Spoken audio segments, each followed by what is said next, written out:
All right, good morning, everyone. I'm going to call the Atlantic Herring Management Board to order this morning. I'd like to thank Cherie Patterson for her service as chair over the last 2 years. My name is Megan. I am the incoming chair for the Atlantic Herring Board. So our first order of business is approval of the agenda. I do want to note we had a request to talk about industry-funded monitoring for herring. So we're going to do that under agenda number 6. Just as a FYI for those who are interested in that. But are there any additions or modifications to the agenda this morning? Seeing none, the agenda is approved by consent.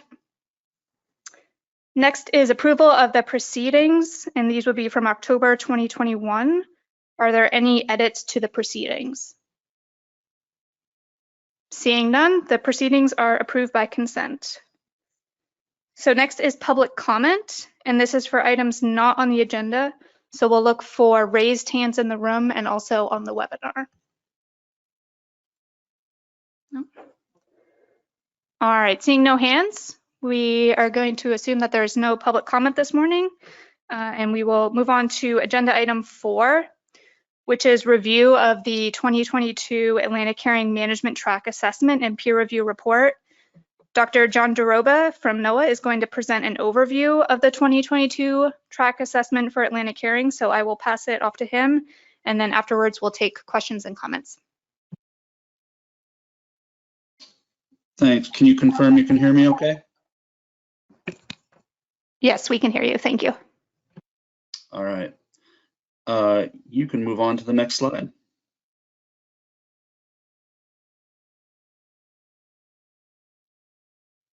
I don't have control of the slide advances, right? That's on your end? Yes, that's correct. Okay. Just a quick background, and then I'll get into the terms of reference. It was last assessed 2 years ago. It used the familiar statistical catch-at-age ASAP model that we often use in New England. There are 2 fleets, a fixed gear fleet, which is largely Canadian, and a mobile gear fleet, which is basically the US fleet, which is trawlers and purse seiners. The assessment uses 4 surveys: spring bottom trawl, fall bottom trawl, a summertime, also known as a shrimp bottom trawl, and an acoustic time series collected during the fall bottom trawl survey. Natural mortality is assumed constant at 0.35, and we haven't been able to estimate a stock-to-pit relationship, so MSY reference points use an F40% proxy. Next. And that's fine. The stock was overfished, but overfishing was not occurring back in 2020. You can move on. I'm going to go over a few data changes, most of which didn't have much effect on the assessment. So we get stop seine and some other fixed gear catch information from Canada. They made some changes to the way in which they handle their data. Apparently, they used to do a lot of quality control in Excel spreadsheets. They used to fill age length keyholes manually in Excel spreadsheets. So there was no standardization or reproducibility. Excuse me. Canada went through, standardized some computer code to automate all of this and make it reproducible. So a bunch of data changes on the Canadian end, all I would say for the better. So there's some minor changes to the fixed gear catches and the fixed gear catch at age, but that also had a negligible effect on the assessment. You can move on.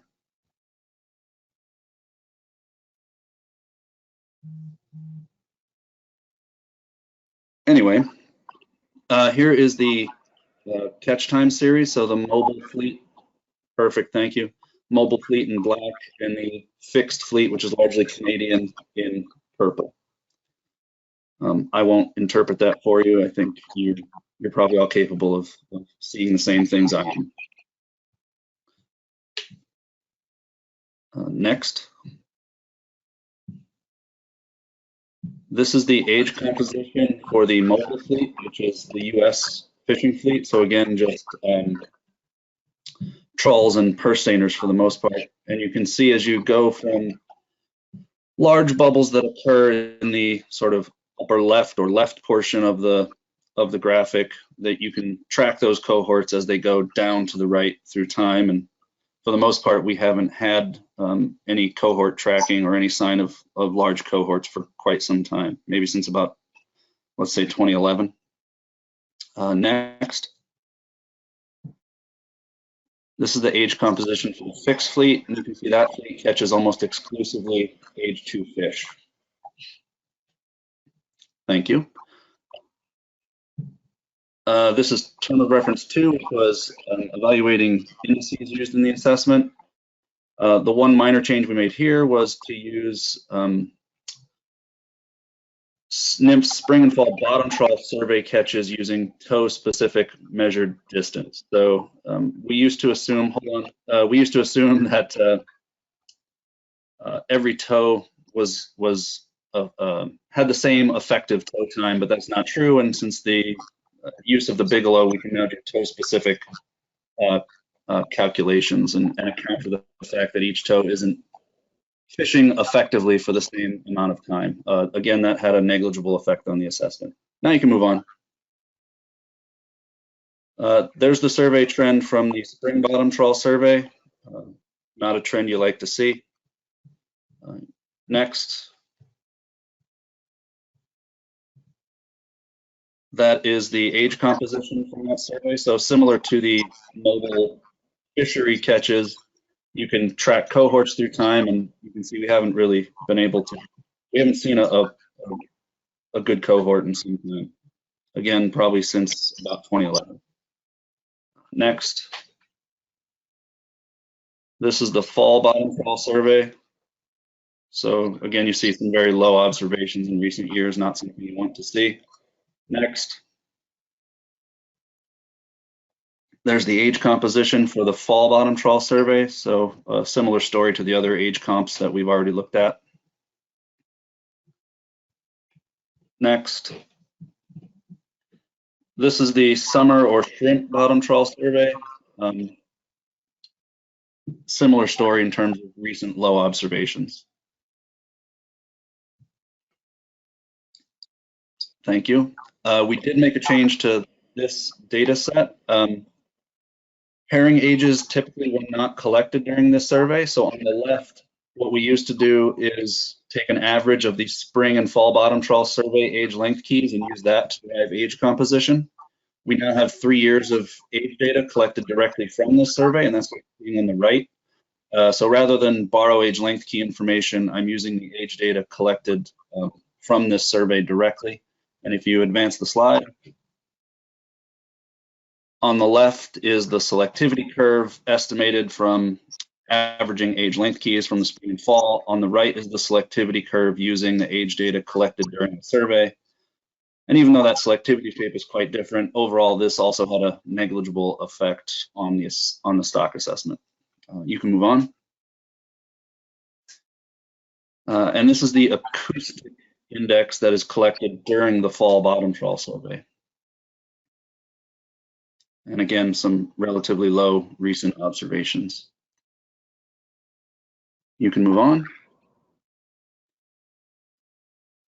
So if I were to run the model with just those minor data changes that I noted all had negligible effects on the assessment, that would have been sort of a very basic, the most simple sort of management track, simple update that I could have done. Unfortunately, the model blew up. And there's the reasons why. 70 parameters with CVs greater than 0.5, a maximum CV on one of the parameters of whatever 7 to the plus 79 is. I was calling it nearly a Google. 1,600 some parameter pairs with high correlations, a relatively large gradient. If this is all Greek to you, long story short, there's a bunch of diagnostics here that suggest this model's not usable. The model's struggling to estimate something. I suspected, we have no 2020 survey data, so I suspected the model was struggling to estimate recent recruitments due to that missing survey data. So I explored 2 solutions. The first was to derive a recruitment index from seabird diet data. And if you advance the slide, there is the recruitment index. So this would be an age 1 herring index of abundance derived from seabird diet data. That's what's in the graphic there. And adding this resolved all those diagnostic issues, but unfortunately, the model did not fit this index very well. So if you advance the slide, what you're seeing here are some diagnostics from an assessment run that tried to fit to this data. So I'll call your attention to the upper right panel. First, what you'll notice, those vertical bars are the error bars on the estimated observed age 1 index. So the takeaway there is that this index is very uncertain and noisy. And in the lower left is the time series of residuals. So you see mostly negative residuals early on and then a bunch of positive residuals in more recent years. All that to say that while this index, including this index, solves some of the problems, it's not fitting well, and so not usable, at least not yet. You can move on. A little bit more about that seabird index. I do think there's something usable in here. I suspect there's non-linearities in the relationship between the index and age 1 recruitment. I think they might be fixable. But we got this data in very late. I don't understand seabird feeding habits very well, but it would be a nice data set to include in the future. So I'm looking to explore this more. I think we have a research track in 2025, so I hope to bring this up again. And there's a list of folks that helped with that work that I wouldn't have considered it even if it weren't for those folks. Next. So back to this model that's still broken, the seabird diet index didn't work. So the second possible solution was to penalize recruitment deviations for deviating from median recruitment. So historically, the herring assessment estimates annual recruitments as free parameters. They can go wherever they want. You can add a penalty to that, which basically, if you don't have information about a recruitment, you can just more or less make it close to the median. So I used a very weak penalty, coefficient of variation equal to 1. And while this is new to herring, this type of penalty is very common in New England. It does help stabilize model estimates, especially in data sparse situations, as we have when we don't have 2020 survey data. It did resolve all those diagnostic issues. Adding this penalty fixed those diagnostic issues. Next slide. The hang up here is we now have, well, let me describe the graphic first. The blue line is the model that blew up that does not have a recruitment penalty. And you can see the most recent 2 recruitments are very, very low. The red line, which you mostly cannot distinguish from the blue line, is what happens when I add the penalty. And so in the more recent years, 2020 and 2021, you see some higher recruitments. And that is because there's no data in the assessment to inform those recruitments. And so all you're seeing there is a false increase in recruitment that's driven entirely by the addition of this likelihood penalty on recruitment. So that what you might interpret as maybe a positive trend in recruitment for the last 2 years is really just an artifact of this penalty I had to add to stabilize the model. Spawning stock biomass and F, however, were indistinguishable between these 2 model runs. You can move on.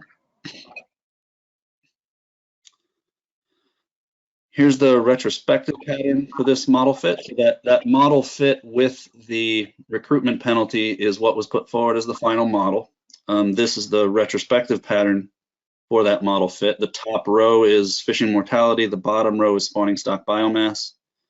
The right-hand column is what we often look at when we're measuring retrospective severity. So the Mohns row for F is negative 0.21. It's a bit obscured by the lines there.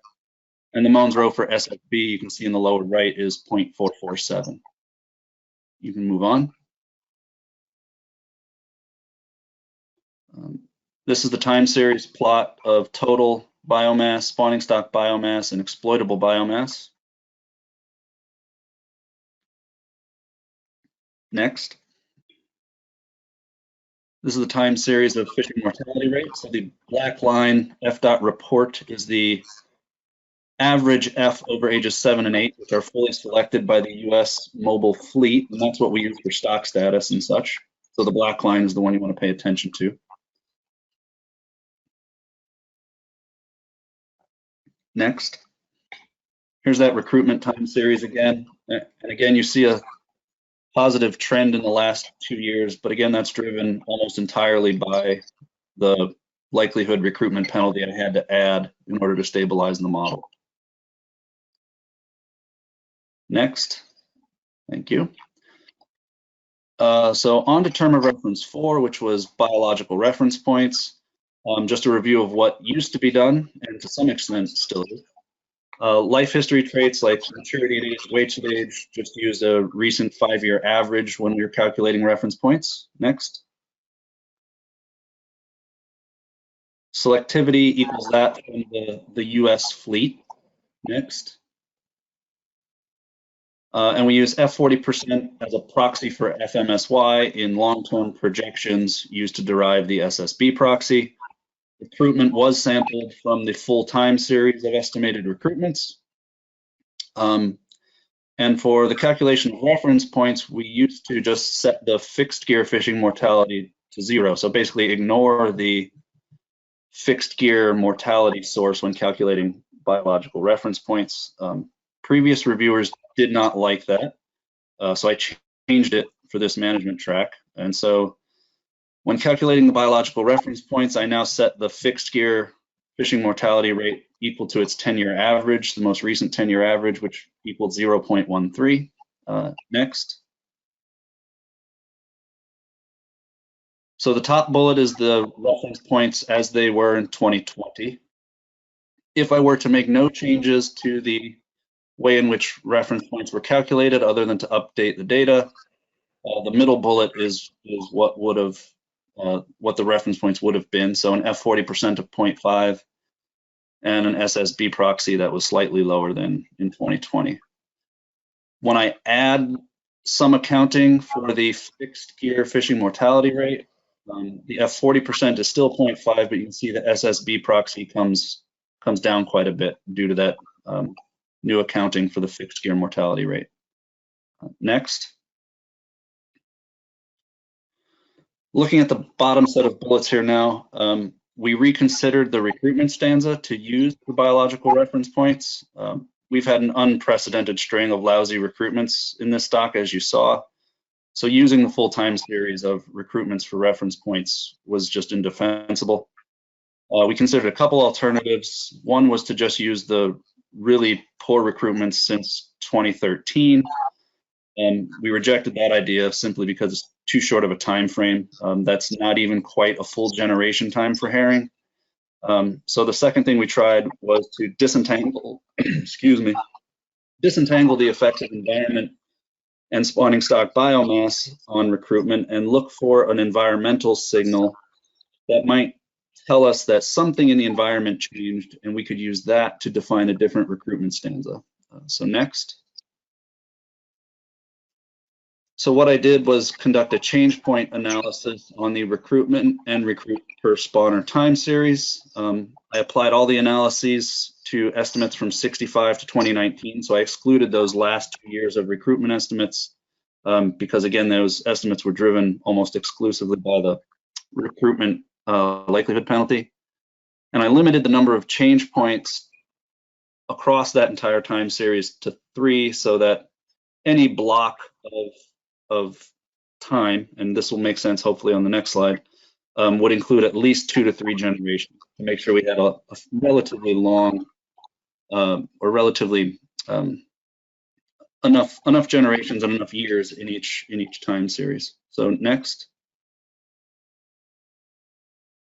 So all that mumbo jumbo on the previous slide to say I did an analysis to see if average recruitment or average recruit per spawner changed. So on the left is the recruit time series, on the right is recruit per spawner. On the left, you can see this change point analysis identified 2 different time stanzas with significantly different average recruitment. The problem is we don't know if the average recruitment is low because of low spawning stock biomass or if something in the environment has changed and we can expect lower production. So if we standardize for spawning stock biomass size, which is what the right panel does, recruit per spawner, it's getting more at whether or not the environment changed. And so you can see 3 time stanzas that jump out.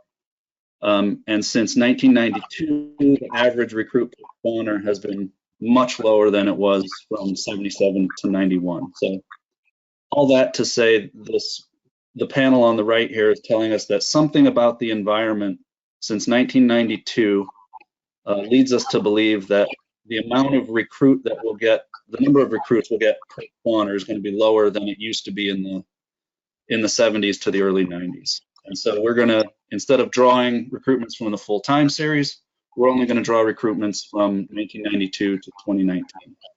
Next slide. So when we do that, so I have now made 2 changes to how these reference points are calculated. I account for fixed gear fishing mortality, and I'm now only drawing recruitments from the stanza 1992 to 2019.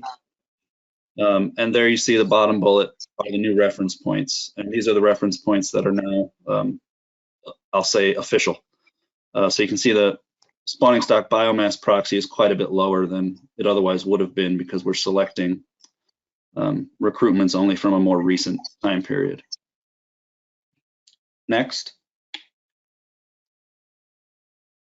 Here's the stock status plot. So the vertical axis is fishing mortality in 2021 over FMSY. So that horizontal dash line at 1 would be F equal to FMSY. And then the horizontal axis is spawning stock biomass in 2021 over the SSB MSY proxy. So the overfished threshold is the vertical line at 0.5. And so you can see the stock is overfished, but overfishing is not occurring. That red line coming from the black dot is the retrospective adjusted value, and that a retrospective adjustment was necessary here. So that red dot is really what we're using for official stock status. Next.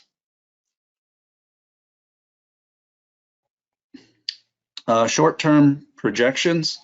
So previously, fixed gear catches and short-term projections were equal in all years and equal to 10-year average.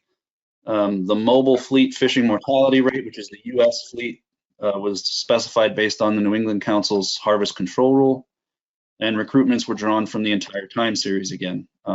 Just as with the reference points, drawing from the entire time series was indefensible. So what I did was estimate an autoregressive model, meaning that since recruitment has been lousy recently, an autoregressive model will say that in the short term, recruitment is more likely to stay lousy. You can hit the next slide. There's equations and details that I'm not going to get into. Long story short, I estimated the parameters of this autoregressive model using the recruitments from 1992 to 2019. And the process was initialized, meaning the short-term projections will start using the row-adjusted 2021 recruitment estimate, and there is that recruitment estimate, which is relatively low. And so again, all this AR model is doing is saying since recruitment is low in 2021, the projected recruitment in 2022 is also likely to remain low, and so on and so forth. And it'll take some number of years until you reach sort of a longer-term higher average recruitment. So it'll slowly creep back up to average as opposed to immediately jumping to average recruitment. Next. In this top table are the short-term projection results if I were to have made absolutely no changes to the reference points or the short-term projection methodology. So if I had done things exactly like they were done in 2020, those were the projection results. If I use the reference points based on that change point analysis, and I use this auto-regressive recruitment in the short-term projections, that's what you're seeing in the bottom table.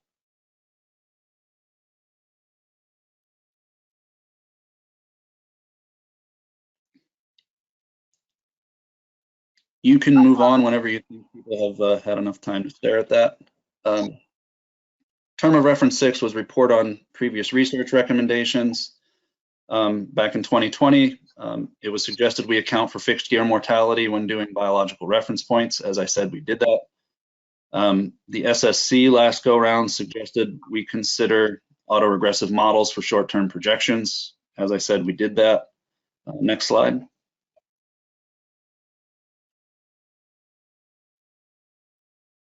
Here are some research projects that were listed as high priority in a 2018 stock assessment. Further research on the use of acoustics for the assessment. We've made no progress on that. I don't really see it ever happening unless budget situations change drastically. I've been collaborating with our study fleet to see if we can look at changes in herring's depth preference. So are they occupying the bottom more through time and less, spending less time in sort of a pelagic zone? That work is ongoing. And you folks may have all heard about WAM or state space models. Probably in the 2025 research track, we'll consider moving this assessment to a state space model, probably WAM. And that's a sort of a burgeoning technology that I think we're still learning about. And so previous assessments recommended we, to be blunt, do stuff to make sure we're doing it right.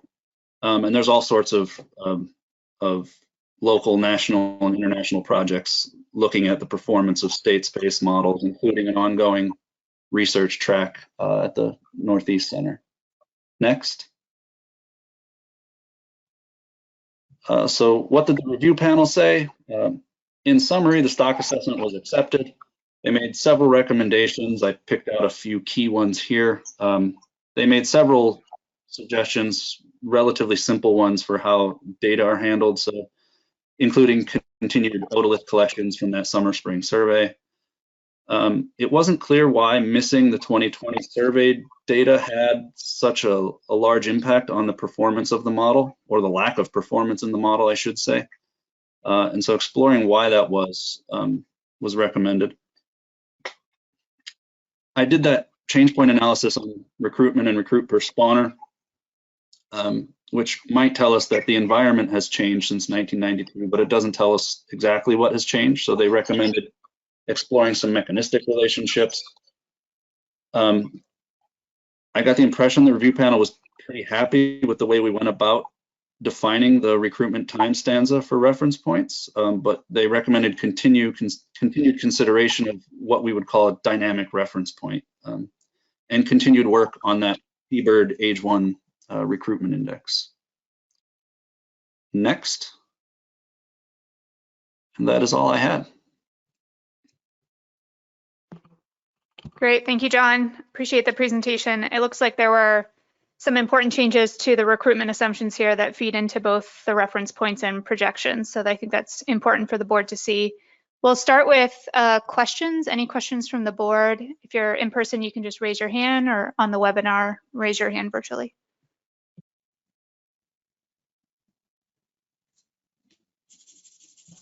Yes, Justin Davis. Thank you, Ms. Chairman. I had a question regarding it was the slide with the change point analysis with the stanzas on recruitment and recruit per spawner. I don't know if it would be possible to bring that slide back up again.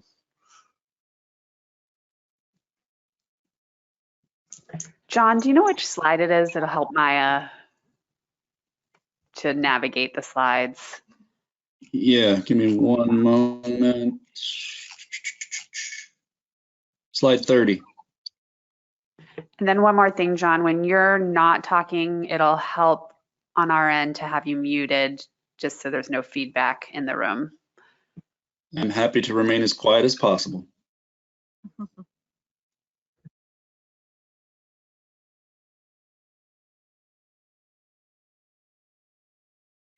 And Maya, if you're moving through the slides, you're paused on questions.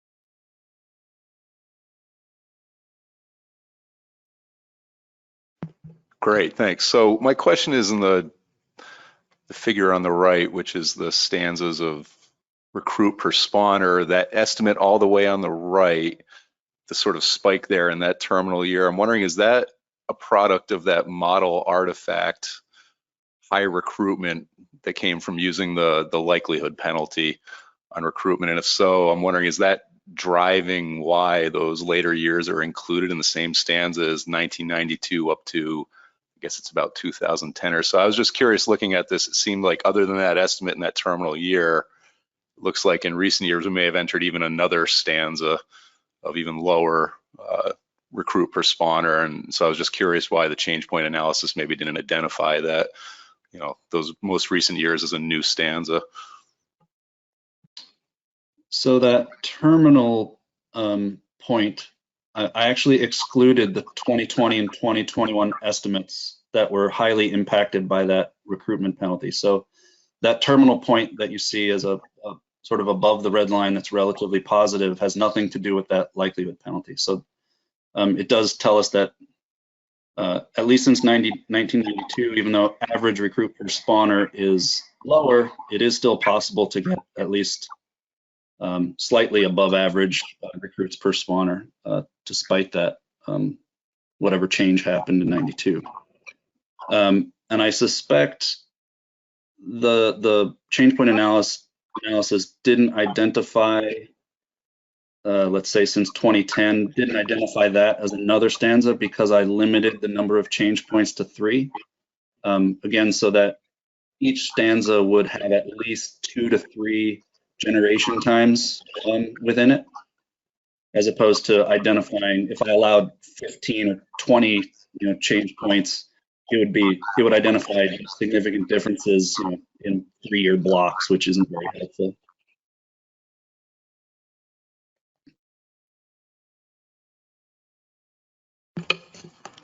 Any other questions for John?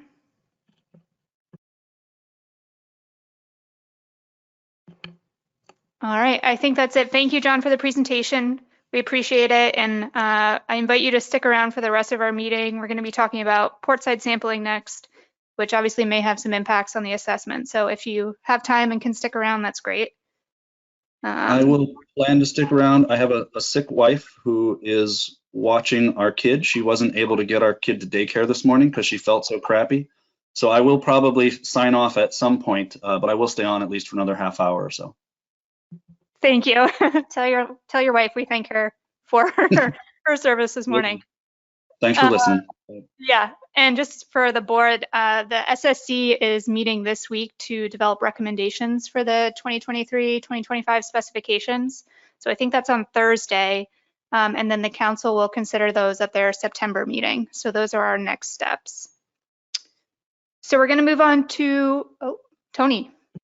And if the board had anything that they wanted the SSC to look at or a question for them, right now would be the time to tell us, and Emily could pass that on to the SSC while the commission doesn't task the SSC to do anything. I think that they would be happy to have questions from us. So if there is anything, we would just need to know that right now.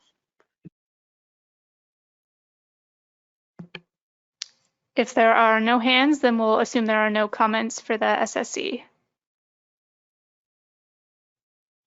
All right, great. So we'll move on to agenda item number 5, which is an update on the portside sampling program. And just to kind of set the stage here, Maine DMR has been running a portside sampling program for much of the East Coast, and that funding has been through ACCSP, but that funding is expected to run out in 2023. So the board needs to start considering what the response should be as a result of that funding.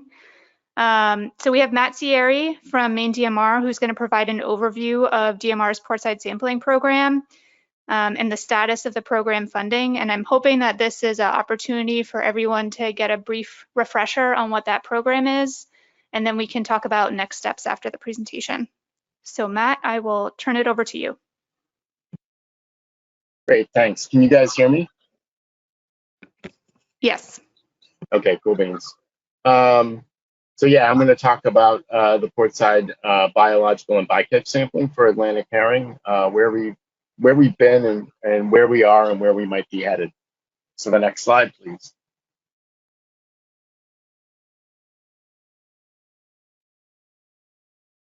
So DMR, Maine DMR has been doing sampling for Atlantic herring since at least into the 1960s, back when the Booth Bay facility in Maine was actually a federal lab, and sampling was done, at the local canneries. Sampling usually takes place portside for herring, for biological sampling. Since about 2001, or about when I started DMR, we've been getting support through ACCSP to conduct a whole plethora of sampling regimes for Atlantic herring and other species.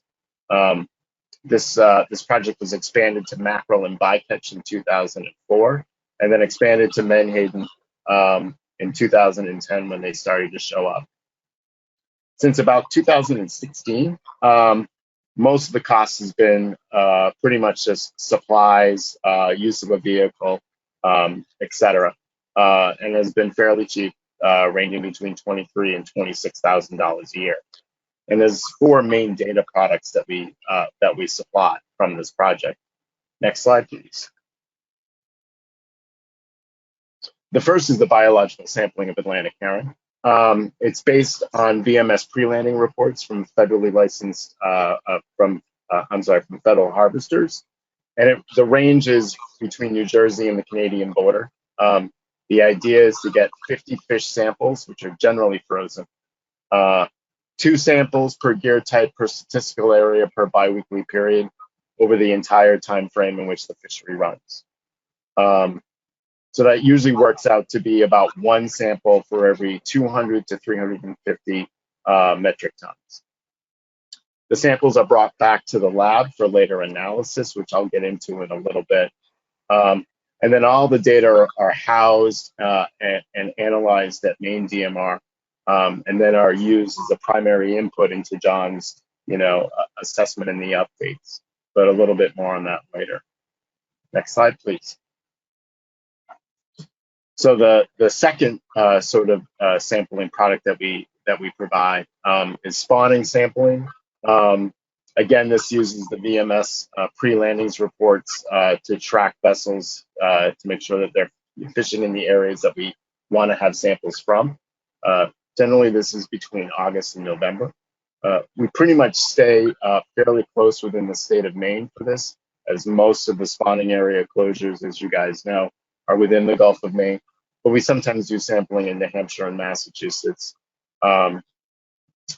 Usually our sampling here is 100 adult-sized fish as a fresh sample for GSI calculation, and we like to get 2 samples per spawning closure area per week when the fishery is up and running.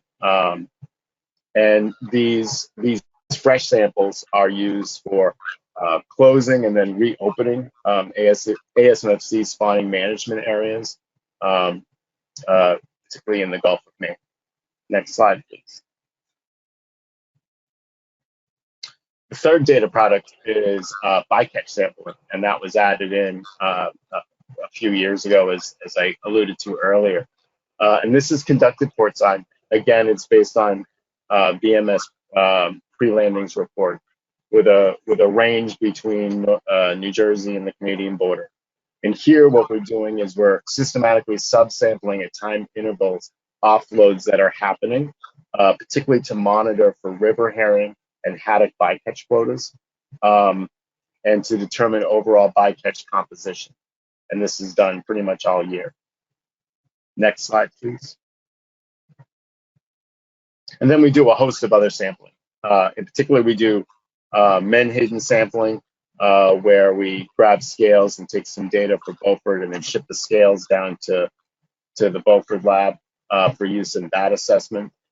We also do mackerel sampling, particularly in Area 2 in the wintertime, where there's where there's a mixture of herring and mackerel. We've also done herrick genetic sampling for different projects that have been doing genetic work for Atlantic herring. And that we've also picked up odorless samples for use in microchemical analysis, shape analysis. And then in the past, we've also done some dogfish sampling as we run across them for different projects. Next slide. So that just sort of covers the actual grabbing the sample part of things. There's a whole other thing that happens once those samples get back into the lab. And all of this is funded by IJAG back in the laboratory. And we get a host of biological information, including length and weight, sex, age determination. We have an age reader here at Maine DMR who specializes in Atlantic herring. And we also do some calibrations for aging between ourselves, NOAA, and DFO out of Canada. But we also look for spawning condition, as well as we've been doing some fecundity over the last probably 6 or 7 years. This ends up being the primary data-dependent data used in the assessment. If you'll remember back on John's slide, he was talking about year class strength from the fisheries, and that's where that data comes from. It comes from this portside sampling project. And in addition to the, to the assessment, it also supports a lot of council and ASNFC management actions.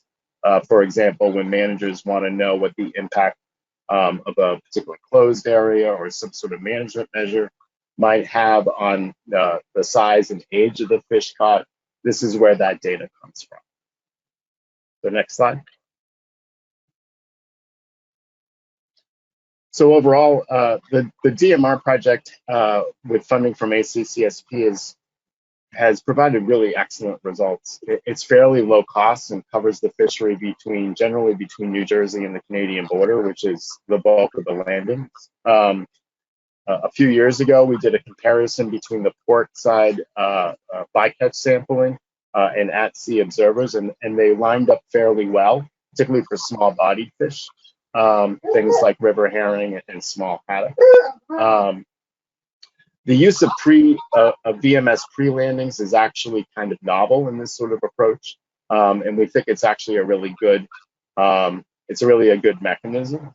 For the most part, we get a chance using those VMS reports to see where the boat is coming from, what fishing ground it's coming from, and in many cases, the boat is unaware of that there's going to be a sampler at the dock sampling for either bycatch or for biological sampling or for spawning sampling until they tie up.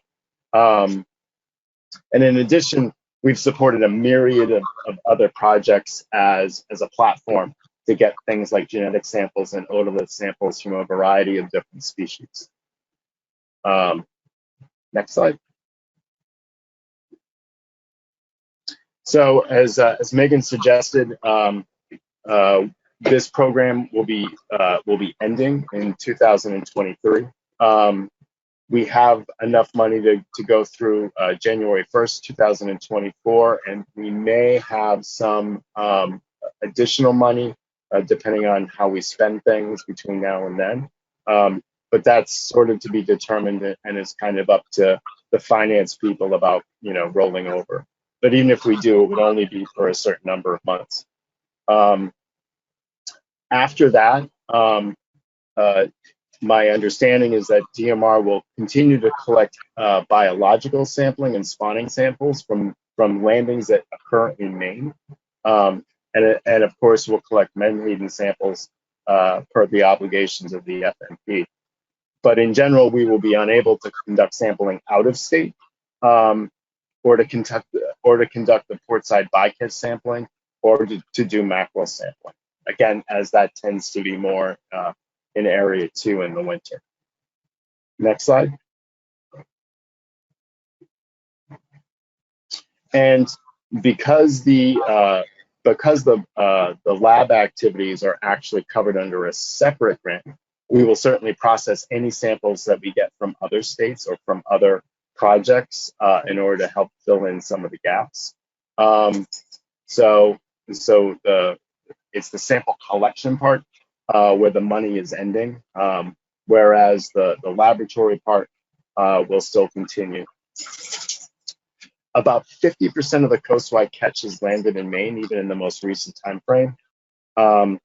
So this really will begin to limit our sampling for this fishery. And it's likely that we're going to be undersampling Atlantic herring after this program ends if there's no other actions that are taken. And in fact, that 50% that's landed in Maine, most of that comes from Area 1 and Area 1A. So there'll be particularly large holes in fishery-dependent sampling for herring, particularly on Georges Bank and south of Cape Cod in Area 2. Next slide. And I think that's it. I'd be happy to answer any questions you guys have.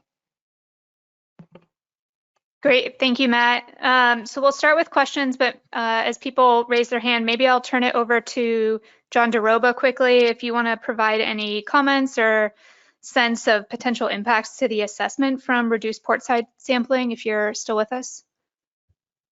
I'm still with you. Everything that I'm about to say is complete speculation, but stock structure for Atlantic herring is an uncertainty in this assessment.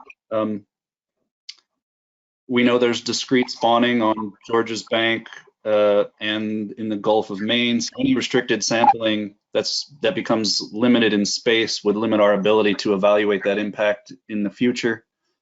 Beyond that, if we have basically fewer age samples, the certainty with which we can estimate cohort size will decline pretty substantially. And as you saw with missing 2020 survey data, it can put us on some shaky ground.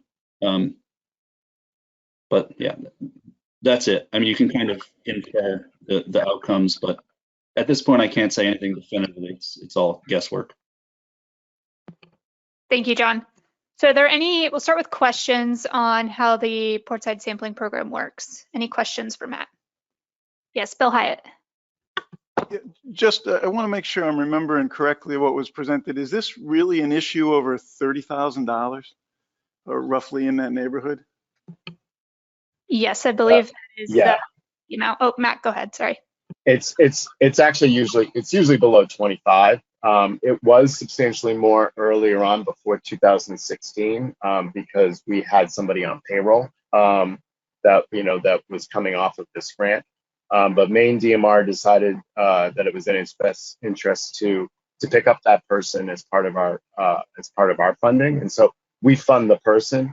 The money that we're talking about is basically the use of a vehicle, field supplies, and overnight travel.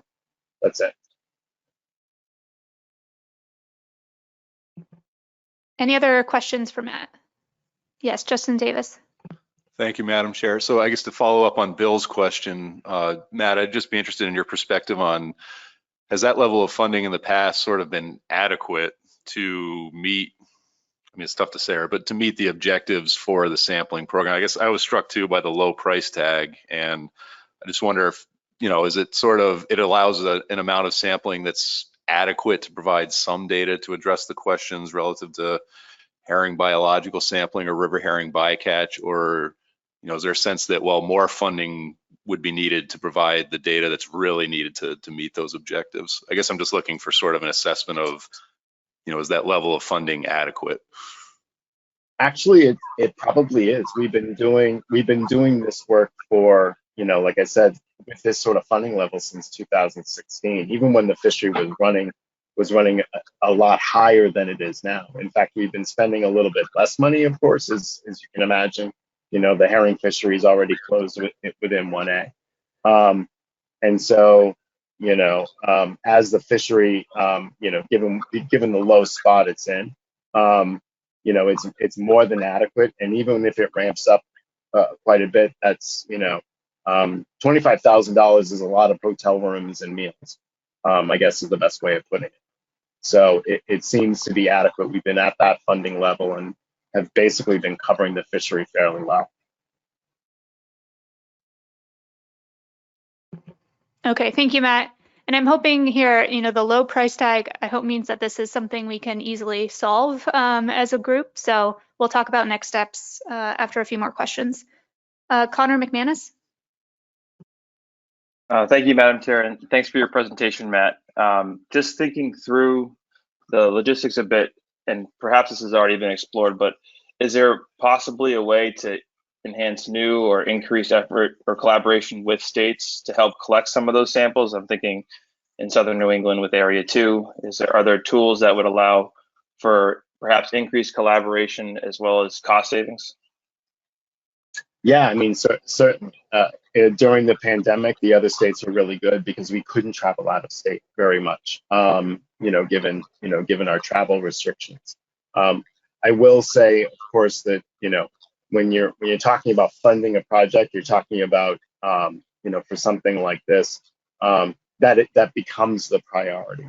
And in some cases, for other states, there's other priorities to, rather than getting herring samples, depending on what's going on. But there's certainly some, we certainly have collaborated really heavily with Mass DMF and Rhode Island as well in getting a hold of samples and tracking down boats and those types of things. And so, yeah, there's definitely ways that we can collaborate, to sort of bring down the cost. I just think it's, once that funding ends, I can't justify sending somebody, a Maine state employee, out of state to sample in another state.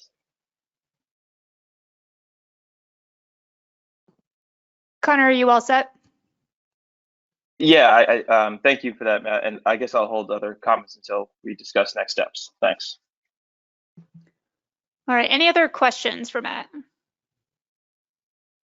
All right, I do see we have a few members of the public with their hand raised since we're a little ahead of schedule. Oh, Ray Kane, go ahead, Ray.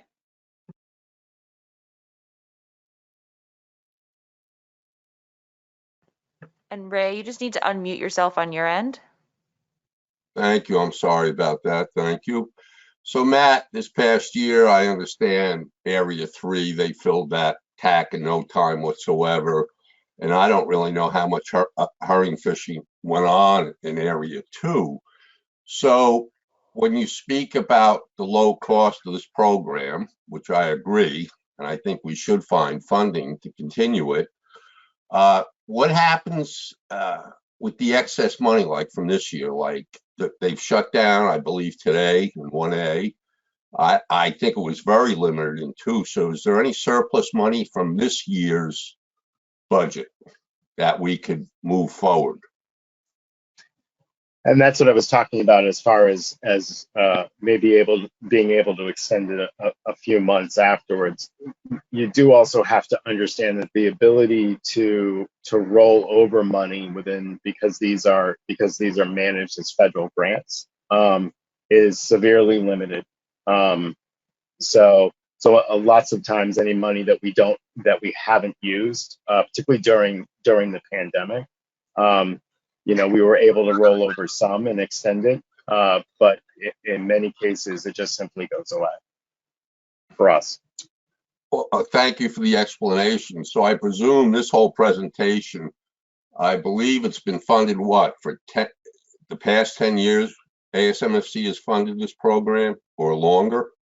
ACCSP has funded this since 2001, so over 20 years. So this presentation, bottom line is we're going to look for a motion to continue funding this very important research project. Correct?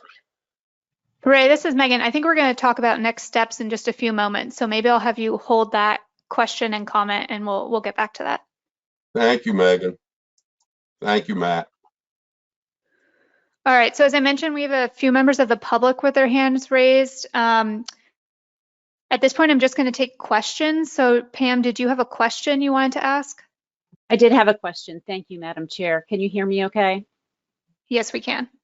Thank you. And thank you, Matt, for the presentation. So my question is about your bycatch sampling. I was wondering if any of the samples for river herring and shad go to the Allocene Genetic Repository study. That is a partnership between the Commission and USGS, if that's been a part of that effort. Thank you. We have grabbed genetic sampling in the past. I'm not quite sure what the status of that is currently, but we have been one of the projects has provided genetic samples to that project. Thank you. I do think that's another important aspect of the work that you do. All right, thank you, Pam.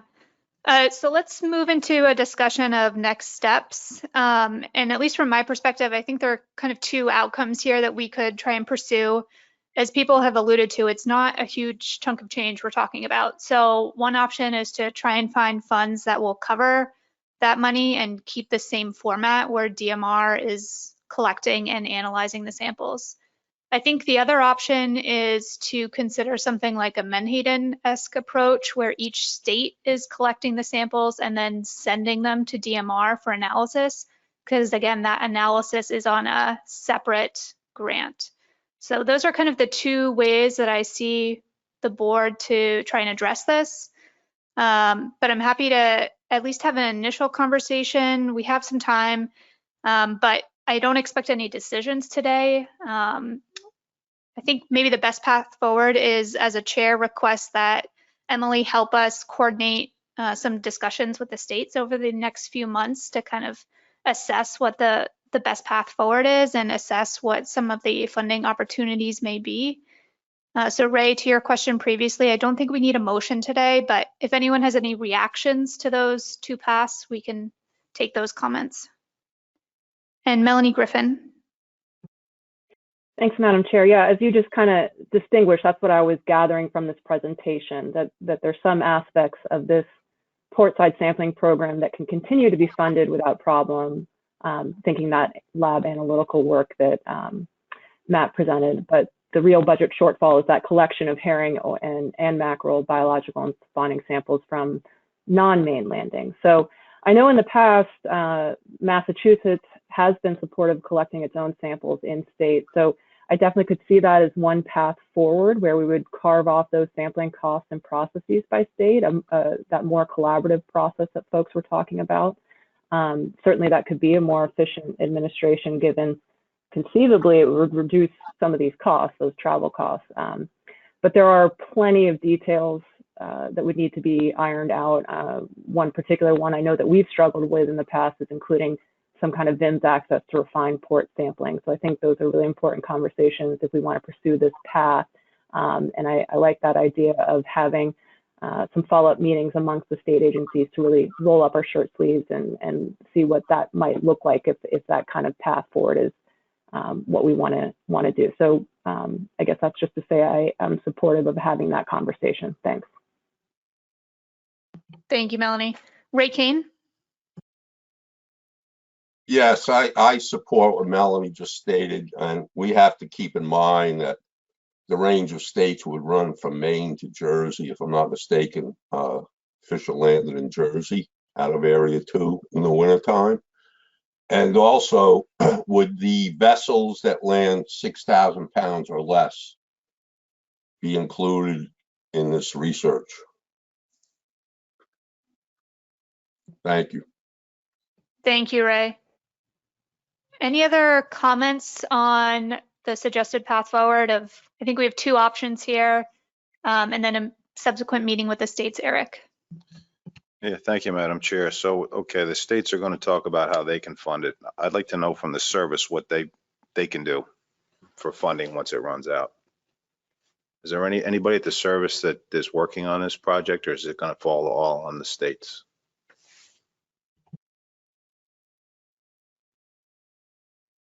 Thank you.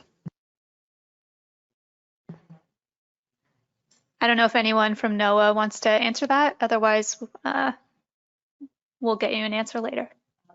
Allie, go ahead. Thanks, Madam Chair. I'm certainly not, you know, I don't have a lot of association or much information on the budgetary side of things here.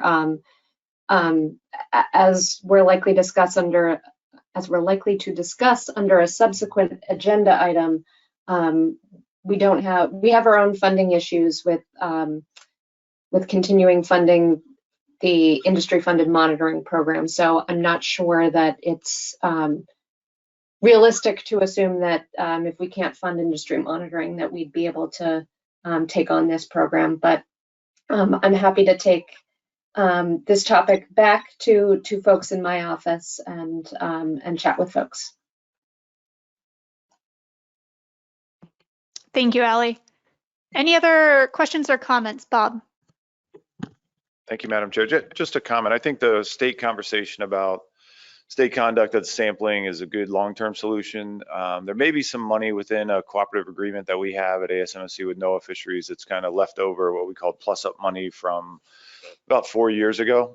So, you know, it's not a long-term funding source, but it may be kind of a Band-Aid to get us through this conversation period and over the hump. So no guarantees. I'll look at that and see if it's an option and work with Maine and you know, and work with Emily as she works through that conversation with the state sampling. So there may be some short-term money. You know, it is $30,000. It's not a whole lot of money. We should be able to scrape that up for a few years if we're transitioning to state conduct or whatever this looks at, you know, whatever the long-term solution is. So we'll bring something back at the next meeting and report out on what's available.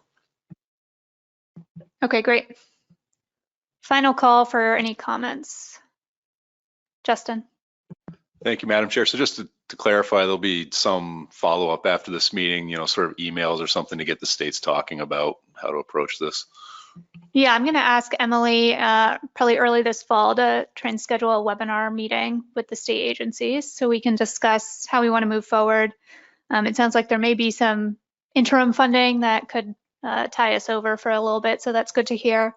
And then we can report back at future board meetings about how those discussions are going.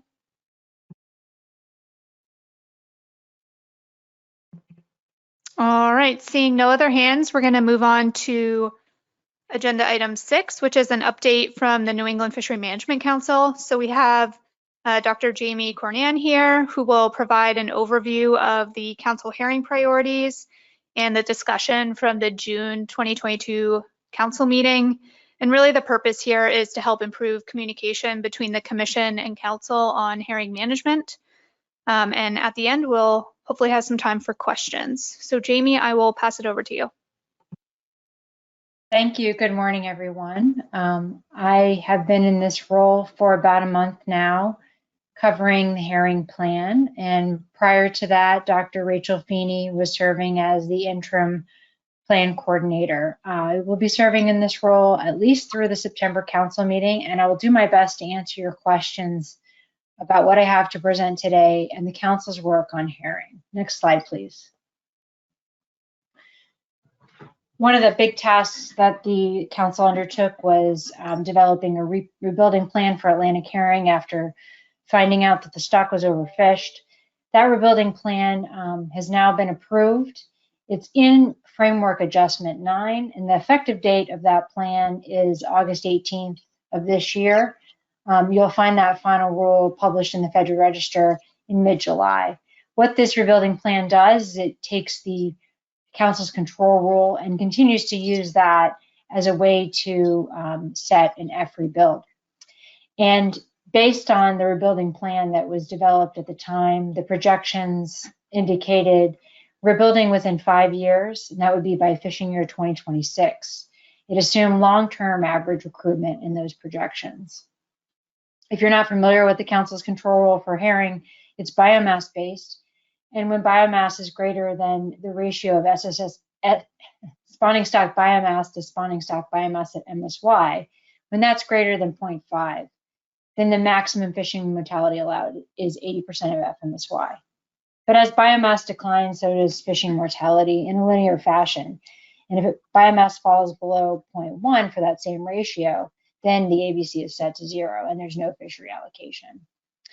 A second part of Framework Adjustment 9 is that it adjusts how accountability measure catch trigger thresholds work. So in the event there's an overage of a sub ACL in one fishing year, it's only deducted in the subsequent fishing year. This would be year 3 in this case. If an overage exceeds 10% of that sub ACL, or if and or if the ACLs also exceed in the same year. So that changes how those thresholds are determined. Next slide, please. And for several years now, the council has been working on Framework Adjustment 7. There's a longer history I won't review, but I wanted to provide you an update on where the council is with this work. Back in May, there was a joint meeting of the plan development team and the advisory panel. And at this meeting, they were discussing the development of alternatives for Framework Adjustment 7, which could include alternatives to protect spawning adult herring. There was a lot of information that was still lacking, and the PDT felt that this could be difficult to monitor and enforce. At the same time, the advisors felt that they do support this incentive to avoid spawning herring. The committee discussed some of this as well at their June meeting. They didn't pass any specific motions. They did table a motion to stop action on Framework 7. This was not brought up at the council because we would have to be noticing on our agenda we would be considering such a motion.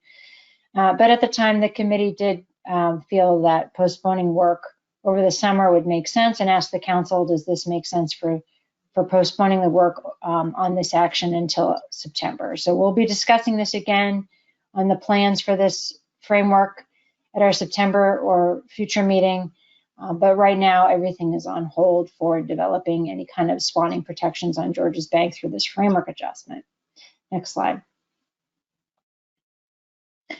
The core thing that we've been working on for Atlantic herring this summer is setting specifications for the next 3 years.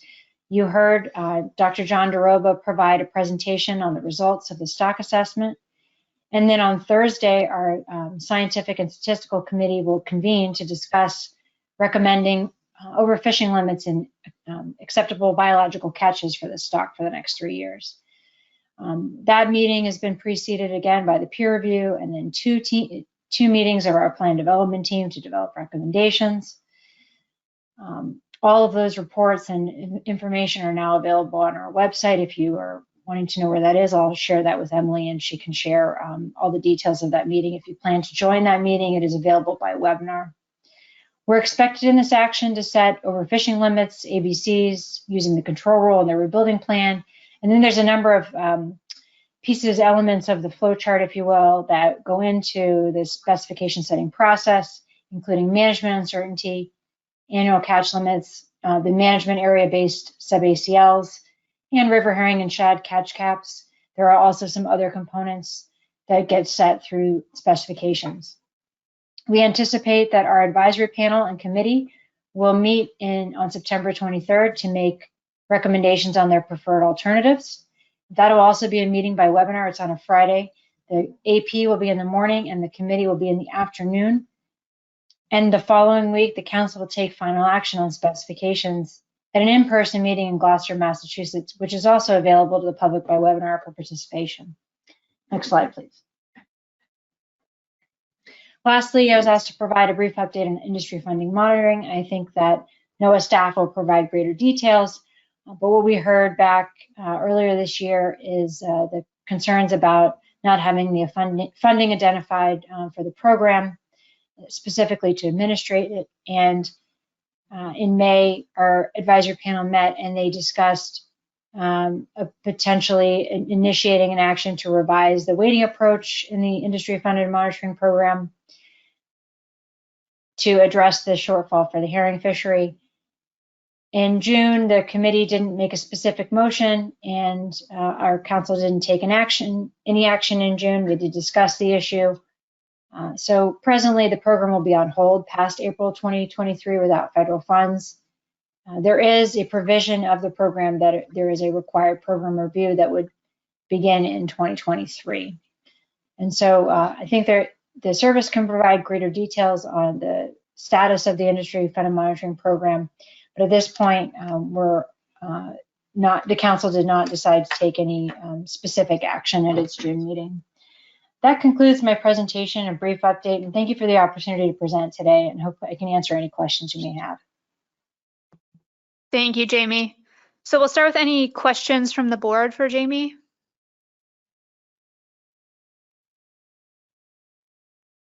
Justin.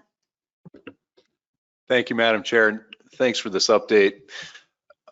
I'm curious, so I'll admit I don't understand this as well as I'd like to. The bycatch caps that are in place for river herring in some fisheries, it was my understanding that the at-sea monitoring is one of the data sources that are used to assess how the fishery is performing relative to those bycatch caps. I'm curious whether the portside sampling that we discussed earlier today also plays into that. And then I'm just sort of wondering if we get into a situation here where the at-sea monitoring is on hold indefinitely, what information will be used to assess how those fisheries are performing against those river herring bycatch caps. Jamie, do you want to take a crack at that? If not, I can try and provide an answer, although it may not be. Thank you. I actually, I don't want to guess at the answer to this question. I will admit that it's been some time since I've looked at the data that goes into determining the values for river herring catch caps, but I hope that someone else can answer the question, or if you give me a moment, I can find out for you. I can answer it if you want me to.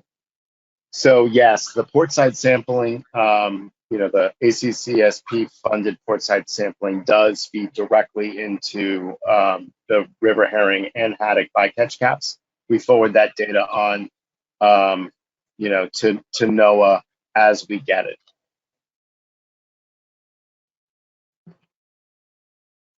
So I think that's a partial answer, maybe, Justin, and we can follow up.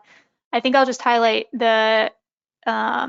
it's just industry funded monitoring that's on pause in 2023, not NEFOP. I'm unclear though if NEFOP collects anything related to bycatch. And Allie may have some additional information. Thanks, Madam Chair. I believe it's a combination of the SBRM or NEFOP coverage, as well as information from the portside sampling program. Okay, thank you, Allie. Any other questions for Jamie? And Jamie, it looks like you have your hand up. Yeah, so thank you. And I can send the link to staff, but if you go to Garfo's reporting page for the river herring and shad quota in-season monitoring, there is a summary of the data and approaches that are used to determine the estimates in season. And that's what I was looking for when you're asking the question. I'd be happy to share that if folks are interested in greater detail. Thanks. Great, thank you, Jamie. All right, last call for any questions or comments. All right, seeing none. Thank you, Jamie. We appreciate your time. So we'll move on to our final agenda item, which is other business. I didn't have any other business brought forward. And seeing no hands raised, I think we can go ahead and adjourn the meeting. So I'll ask for a motion to adjourn. Steve Train and a second from Cherie. Thank you.